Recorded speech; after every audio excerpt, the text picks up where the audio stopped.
आज महाव्रत है। इस उपाय को करने से आपके संतान, सुख, सौभाग्य, परिवार में निरंतर उन्नति होगी, रोग दोष कर्ज भी कटेंगे। अपने आप में इस व्रत की महत्वता महाभारत काल से चली आ रही है। आप इस उपाय को, इस वीडियो में 5 उपाय हैं, कोई सरल सा उपाय चुनकर किसी भी दिन करेंगे ना, सार्थकता आपको स्वयं दिखने लग जाएगी। परिवार फलता फूलता रहेगा, पति बच्चों के भाग्य में बढ़ोतरी होगी, परिवार में किसी चीज की कमी नहीं होगी। बिना व्रत के भी आप उपाय को कर सकते हैं।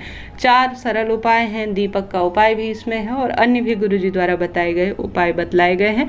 करने का प्रयत्न करें। सबसे पहला तो सबसे बड़ा कहा गया है इस महीने श्राद्ध पक्ष में अन्नदान। तो आप सभी को व्रत करें ना करें, किसी भी स्थिति में आप सभी को आवश्यक रूप से एक समय का भोजन, आज जो है व्रत के निवृत्त व्रत कर रहे हैं तो आप सभी एक समय का सीधा निकालेंगे ही, आवश्यक रूप से उसमें भोजन सूखा होगा। परंतु नहीं भी करते हैं तब भी एक समय का भोजन अपने व्रत या पितृपक्ष को परिपूर्ण करने के लिए एक समय का भोजन आप सभी को गरीब पंडित जी, ब्राह्मण जी के घर पर कुछ रुपए दक्षिणा देकर जरूर से निकालना है। सबसे पहला कार्य आपको यह करना है। प्रार्थना उनसे करें, चरण स्पर्श उनका करें और उनका आशीर्वाद लें। सबसे पहला किसी भी व्रत, पूजा पाठ, पितृपक्ष का यही नियम है। जब पितृपक्ष में विशेष तिथि पड़े, बहुत अधिक संख्या में नहीं कर सके तो थोड़ा सा संख्या में आपको जरूर से करना है। किसी भी दिन कर सकते हैं, लाभ होगा। बात हो गई पहले कार्य की, बात कर लेते हैं दूसरे कार्य की। गुरुजी ने अपनी हाल की ही कथा में यह उपाय बताया है। मैं वापस आपको इस उपाय को याद दिला दूं। आप सभी महिला विशेष तौर पर, पुरुषजन करते हैं अति श्रेष्ठ है, महिला का फर्ज बनता है वह पीहर पक्ष और ससुराल पक्ष, 2 पक्षों को जो है मजबूत बनाती है, उनके पितरों को तृप्त करती है अगर यह कार्य कर लेती है। गुरुजी कहते हैं आप सभी रोटी सरलतम भाव से गाय को खिलाते होंगे, परंतु आपको पितृपक्ष में वृषकपि का नाम लेते हुए, वृषकपि देवता का नाम लेते हुए आपको रोटी खिलानी है। रोटी की संख्या हमेशा 2 रखिएगा, मात्र 1 रोटी नहीं। हमेशा किसी भी कार्य में 2 की महत्वता कही गई है, जोड़े की महत्वता कही गई है। तो आप सभी को इस नियम का ध्यान रखते हुए गुरुजी ने आज की कथा में नहीं, पहले की कथा में जोड़े की महत्वता कही है। तो 2 की संख्या में, एक पीहर पक्ष के जो पितृ होंगे, एक ससुराल पक्षी के जो पितृ होंगे, उनका ध्यान स्मरण करते हुए उन्हें अन्नदान मेरे द्वारा प्राप्त हो, उनका मोक्ष हो, अधोगति में गए जो पितृ हैं वह तृप्त हों। इस भावना से आप सभी को वृषकपि देवता का नाम लेते हुए, पितरों की देवता का नाम लेते हुए 2 रोटी बनाकर उसमें गुड़ रखकर या जो है दूध भात रखकर या खीर रखकर, जो भी आपके घर पर मीठा बन रहा हो वह रखकर आपको आवश्यक रूप से गौ माता को बड़े प्रेम पूर्वक खिला देना है। आपके प्रश्न आते हैं दीदी के अपने घर पर बंधी हुई गाय है उसको खिला देते हैं? जी बिल्कुल खिला सकते हैं। आप किसी गौशाला में खिला सकते हैं, अपने घर पर खिला सकते हैं। नमक इत्यादि जो है आटे में डाला हुआ ना हो, इस बात का ध्यान रखें। कोरी रोटी होनी चाहिए, साफ स्वच्छ रोटी होनी चाहिए।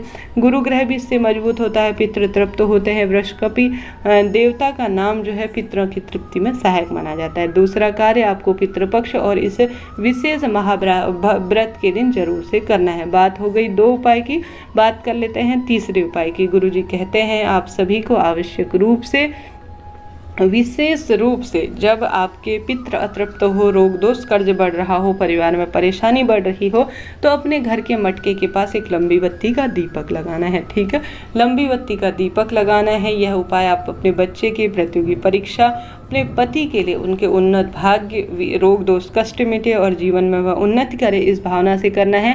1 लोटा मटके में से ही पानी भरना है, साफ स्वच्छ लोटा रखना है, उसमें डाल देना है रुद्राक्ष। रुद्राक्ष 1 मुखी हो या कितने भी मुखी हो, आपके पास जैसा है जिस स्वरूप में है डाल दीजिए। 1 घंटे तक डाल के छोड़ देना है। उस जो है रुद्राक्ष मिश्रित जल के ऊपर एक छोटी सी कटोरी भी रख दें, उसमें 1 दाना चावल का रख दें। आपके पितृ भूखे हैं, अतृप्त अवस्था में है, पितृदोष लगा है, वास्तु दोष है, किसी भी तरह से कोई भी परेशानी है, सबका ध्यान स्मरण करते हुए आप सभी को 1 घंटा रखकर छोड़ देना है। दीपक लगा देना है, चावल का दाना भी रख देना है। अब थोड़ा समय बाद आप सभी को महादेव के मंदिर में या घर के ही मंदिर में, कहीं नहीं जा सकते, घर के ही मंदिर में करें। आप सभी को श्री शिवाय नमस्तुभ्यम महामंत्र का जाप करना है। चाहे तो गायत्री मंत्र का जाप करें, चाहे तो नमः शिवाय ओम का जाप करें, चाहे तो महामृत्युंजय मंत्र का जाप करें, इच्छा आपकी है। उसके बाद आप सभी को महादेव के मंदिर में या घर पर कर रहे हैं तो वहाँ पर भी दक्षिण दिशा की ओर 1 दीपक लगाना है। पूर्व या उत्तर दिशा की ओर अपना मुख कर लेना है। उपाय करने के लिए साथ के साथ महादेव के निवृत्त आपको एक दीपक गोल बत्ती का लगाना है। ठीक है, इसके पश्चात आप सभी को यह कामना करनी है कि महादेव, परेशानियां हैं, नौकरी नहीं है, रोग दोष है, गरीबी है, कर्ज है और साथ ही पैसा गलत जगह पर खर्च होता है, संतान को सफलता नहीं मिलती है, पति के व्यापार में उन्नति नहीं होती, विवाह अड़चन है या कोई भी परेशानी है, उन सभी की कामना करते हुए आपको सबसे पहले जो एक चावल का दाना है वह शिवलिंग पर समर्पित करना है। उसके बाद रुद्राक्ष मिश्रित जो जल है वह भी अपने मन की कामना कहते हुए, मंत्रोच्चार करते हुए, नाम जप करते हुए समर्पित कर देना है। यकीन मानिए ग्रहों की, नवग्रहों की दशा सुदृढ़ होगी, सब दोष कटेंगे, मन जीवन में पवित्रता आएगी, रोग दोष कर्ज इत्यादि कटते हुए समृद्धि होगी। इस दुर्लभ दिन को छोड़िएगा नहीं दोस्तों, तुरंत रोग दोष कर्ज काटने में यह महाव्रत है और पितृपक्ष चल रहा है जो कि सब काष्टों को काटने में सहायक है, दुख दरिद्रता का नाश करने में सहायक है। पितृ देवता को प्रणाम करें, स्मरण करें, ध्यान करें। अब बारी आती है दीपक के उपाय की। दीपक के उपाय को कैसे भूला जा सकता है। दीप महत्व हमारे शास्त्रों में कहा गया है अन्नदान, जलदान, दीपदान, वस्त्रदान, गोदान, भूदान, जिसमें से सबसे सरल होता है अन्नदान करना, जलदान करना और दीपदान करना। दीपदान हम सभी आवश्यक रूप से इस पितृ पक्ष में अपने पितरों के निवृत्त रोज कर रहे हैं। सवाल आते हैं आपके कि क्या दीदी हमारे घर पर श्राद्ध हो गया है, हमने एक दिन कर दिया है, अब और हमें करना है।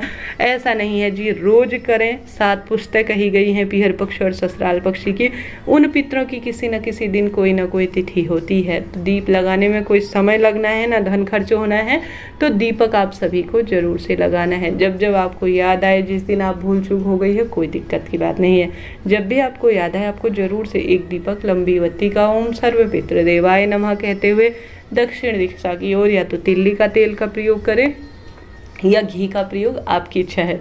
सरसों के तेल का दीपक पितरों को स्वीकार्य नहीं है, इस बात का ध्यान रखें। साथ ही इस विशेष दिन पर आप सभी को जो है जीमूत वाहन बाबा के नाम का एक दीपक लगाना है। भले ही आप व्रत करें या नहीं करें, आप शिव मंदिर में भी लगा सकते हैं, घर पर भी लगा सकते हैं, आपकी इच्छा है। श्री हरि विष्णु के मंदिर में भी जीमूत वाहन बाबा के नाम का आप दीपक लगा सकते हैं। कुल देवी देवता पितरों का स्मरण करें, महादेव के मंदिर में दीप लगाएं। इन दिनों पीपल वृक्ष की पूजा करना, तुलसी माता में दीप लगाना, बेलपत्र वृक्ष में दीप लगाना अत्यधिक शुभता के रूप में जाना जाता है। अपनी क्षमता अनुसार इन स्थानों पर जाकर दीपदान करने का प्रयत्न करें, भाग्य चमकेगा, सब परेशानियां दूर होंगी किसी न किसी स्वरूप में। महादेव आप कर्म करते रहिए, फल देंगे। कभी निराश ना हो कि मुझे मेरे कर्मों के अनुसार फल नहीं मिल रहा है, मेरे विवाह में, संतान में दिक्कत हो रही है, ऐसा नहीं है जी। हम सभी तुरंत जो है तत्काल फलों की प्राप्ति चाहते हैं, परंतु महादेव ने हमारे लिए कुछ बेहतर सोचा है। बस कर्मों पर ध्यान दें, किसी न किसी रूप में, किसी न किसी स्वरूप में महादेव देंगे। विश्वास रखें मेरे भोले बाबा पर। हर हर महादेव, जय शिव शंभू, राधे राधे।